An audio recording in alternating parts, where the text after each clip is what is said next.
آپ کے 5-6 بچے ہوئے ہیں، اللہ سب کو نیک صالح رکھے، آنکھوں کی ٹھنڈک، دل کا سکون، مستقبل کا سہارا بنے۔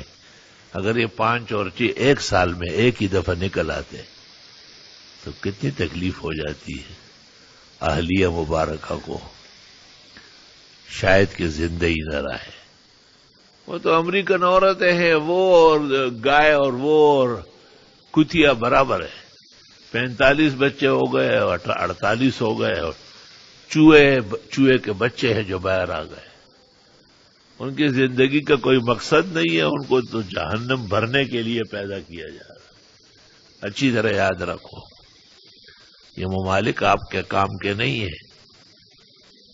یہ جو کچھ مودی کر رہا ہے اور دوسرے ملک کر رہا ہے، یہ ایک عالمی فضا بن رہی ہے، اور ایسا وقت آئے گا کہ ان ملکوں میں مسلمان کو کلمہ پڑھنا، نماز پڑھنا یا اسلام کے ساتھ رہنا دشوار ہوگا۔ میں نے اپنے بعض محبوبین کو کہا کہ تم تو پر کھولے ہوئے ہو، ایسا لگ رہا ہے جیسے بس آج یا کل آپ امریکہ جائیں گے، لیکن امریکہ آپ کو قبول نہیں کرے گا، وہاں ایک سے ایک شیطان آئے گا۔ کیا وجہ ہے کہ ایک غلط قانون ہندوستان میں پاس ہو رہا ہے؟ 72 سال بعد کشمیر کی آزادی سے نکال کر اپنا ایک ریاست بنایا جا رہا ہے۔ ریاست بننے کے بعد تو لوگوں کو سہولتیں ملنے چاہیے، ان پر 100 دنوں سے پابندیاں لگی ہے اور کتنی پریشانیاں ہیں۔ مسلمان افسوس کر رہے تھے واویلا، تو ان کو کہا تم بھی یہاں سے نکل جاؤ، دیکھیں تاکہ لوگ اپنے غم میں ڈوب جائیں۔ تو اگر ذرا سا پاکستان میں کسی مل میں ہڑتال کر لے مزدور، یا کسی جگہ روڈ بلاک ہو جائے، تو فوراً باہر والی وہ نام نہاد انسانی ہمدردی کی تنظیمیں بیان دے دے گی کہ پاکستان گورنمنٹ خیال رکھے، لوگوں کو پریشان نہ کرے۔ تو کشمیر کے لیے اور ہندوستان کے مسلمانوں کی شہریت کا حق ختم کرنے کے لیے ان کی زبانیں گونگے، ان کی ضمیریں ماری گئی ہیں، ان کی انسانیت مر چکی ہے، ان کا عدل اور انصاف ختم ہو چکا ہے۔ اصل میں الکفر ملت واحدہ، کفر تقریباً سارا ایک ہی ہوتا ہے۔ وہ دیکھ رہے ہیں کہ مودی، اللہ تعالیٰ اس کو بہت جلد تباہ و برباد کرے، اور اس کے غرور و تکبر کا سامان اس کے زوال کا سبب بنائے، اور ہمارے کشمیری بھائی اور بہنوں کو، مسلمانوں کو، اور ہندوستان کے مختلف شہروں میں جو پریشانی اٹھا رہے ہیں اور ناکارہ حکومت کے خلاف برسر احتجاج ہے، اللہ ان کی آواز و فریاد میں اثر پیدا کرے، اور اللہ اس سے انسانیت کو جھنجھوڑے، اور ان کی آواز اور ان کا اقدام اللہ کے ہاں سربلند ہو جائے، اور وہ آنے والے نسلوں کے لیے آزادی و حریت کے باعث بنے۔ یہ دعا از من و از جملہ جہان آمین آباد۔ یاد رکھنا، ایک مسلم پر دنیا کے کسی کونے میں کہیں بھی ظلم و ستم ڈھایا جا رہا ہو، اور آپ اپنی جگہ کوئی حرکت نہیں کر رہے، زبان تک نہیں ہلا رہے کہ 2 رکعت نفل حاجات کی پڑھے، 2 سپارے تلاوت کرے، اور اللہ سے کہے رب العالمین یہ تیری کتاب ہے، اس کی برکت سے ہمارے ان مسلمانوں کے رنج غم دور کرے۔ قیامت کے دن اندیشہ ہے کہ ان ظالموں کے ساتھ تیرا بھی حشر ہوگا۔ وہ مشہور ہے نا کہ کوئی شخص تھا، وہ ہل چلاتا تھا، تو اس کونے پر بھی ایک مسلح بچھا ہوا تھا، اس سرائی میں پانی رکھا ہوا تھا، اور کبھی ہل والے جو ہل جوتتا ہے ادھر جاتا ہے، پھر ادھر آتا ہے، ادھر بھی رکھا ادھر بھی رکھا، جہاں پہنچتا تھا موقع ملتا تو 2 رکعت وضو کر کے پڑھ لیتا تھا۔ فرشتوں کو حکم ہوا اس شہر کے تباہ کرنے کا.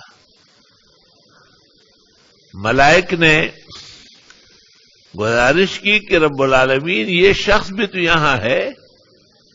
آپ نے کہا شروع اس سے کرو، پہلے اس کا سر پھاڑو،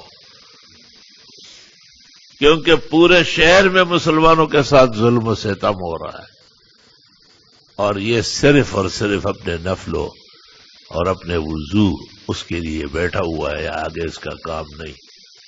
درد دل کے واسطے پیدا کیا انسان کو، ورنہ طاعت کے لیے کچھ کم نہ تے کر رو بیا.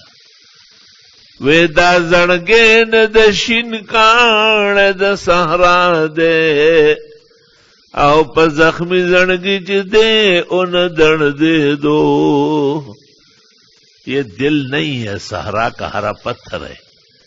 جب اس کو کسی مسلمان کے دکھ درد کا احساس نہیں ہوا تو ہمیں اپنی نجات صحیح کرنے کے لیے اور خدائی گرفت سے بچنے کے لیے چیچنیا اور بوسنیا میں مسلمان پٹ رہے ہو یا کسی اور ریاست میں ہو، فلسطین میں ہمارے بھائی اسرائیلیوں کے ہاتھ سے کچل رہے ہو، یا ہندوستان کے اطراف و اکناف میں کشمیر میں کلمہ گو مسلمانوں کے ساتھ ظلم اور زیادتی ہو رہی ہو، ہمیں ان کے لیے دعائیں کرنی ہیں، خیرات کرنے ہیں، صدقات دینے ہیں، گائے کٹوانے ہیں، بھینسیں کاٹنی ہیں، بکرے اور مینڈے. ہر شخص اپنی توفیق کے مطابق اپنے اللہ سے دعا منظور کرائے.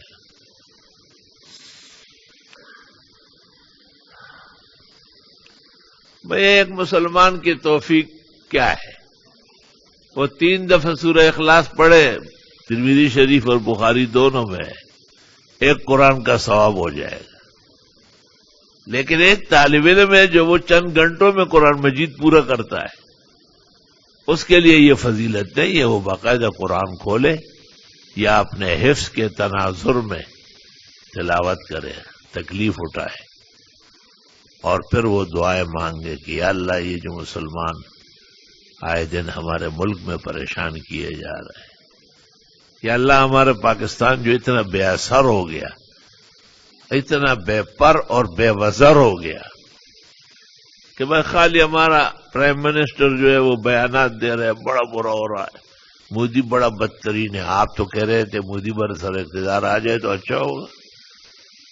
دخلی جستا یو خلاق وادا یو دیکھ وادا. لا الہ ہاؤلاء ولا الہ ہاؤلاء، نہ ان کے ہیں نہ ہمارے. یہی منافق کی نشانی ہے. کہتے مجھے پتہ نہیں تھا. آپ کو پتہ نہیں تھا کہ وہ ہندو ہے؟ آپ کو پتہ نہیں تھا کہ وہ ایک متعصب گروہ کا سربراہ ہے؟ آپ کو یہ معلوم نہیں تھا کہ وہ ایک ایسے تنظیم کا بڑا ہے جنہوں نے اپنے منشور میں لکھا ہے کہ ہندوستان صرف ہندو دھرم ہے، یہاں غیر ہندو کو رہنے کا کوئی حق نہیں. ایک ایسے ظالم اور ایک ایسے ستم کردہ اور ناکارہ کردار اور چال چلن کے آدمی کو آپ آمد کے منتظر ہیں، یہ نامناسب بات ہے. آپ کو قوم سے، خدا سے معافی مانگنا چاہیے.